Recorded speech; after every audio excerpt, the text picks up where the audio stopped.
अस्सलामुअलैकुम नाजरीन, KBN news channel में आप तमाम का तहे दिल से इस्तकबाल है। आइए आज की अहम खबर पर नज़र डालते हैं।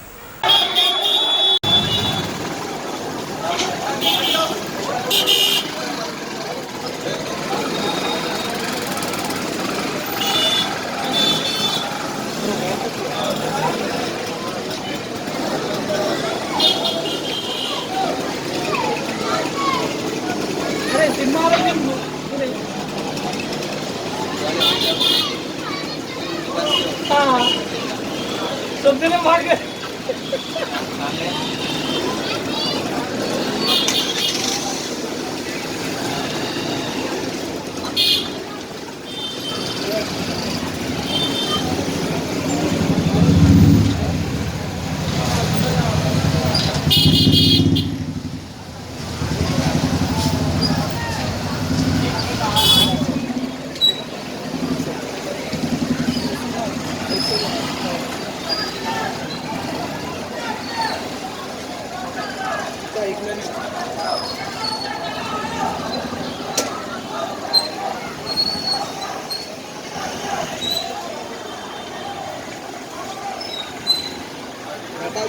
ज़्यादा नहीं है।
A1 टाउनशिप की एक और नई पेशकश। जहांगीर पीर दरगाह से 2 किलोमीटर पहले मल्टीनेशनल कंपनीज के करीब, जो कि बिल्कुल आबादी से लगा हुआ, बेंगलोर हाईवे से सिर्फ 5.5 किलोमीटर, बीटी रोड से लगा हुआ, तमाम डेवलपमेंट के साथ 5,50,000 में 100 गज का प्लॉट। A1 टाउनशिप में आपका ये छोटा सा इन्वेस्टमेंट आपका और आपके बच्चों का मुस्तकबिल बदल सकता है। आज ही तशरीफ लाएं और A1 टाउनशिप के इस प्रोजेक्ट से फायदा उठाएं। Office at pillar number 235 opposite fisheries department, Rajendra Nagar, Hyderabad. अगर आपने हमारे चैनल को अभी तक सब्सक्राइब नहीं किया है तो यहाँ पर रेड कलर का सब्सक्राइब बटन दिख रहा है, उसे क्लिक करें और हमारे चैनल को सब्सक्राइब कीजिए और साथ ही साथ बेल आइकन को भी क्लिक कीजिए, जिससे आपको ताज़ा अपडेट मिलती रहे।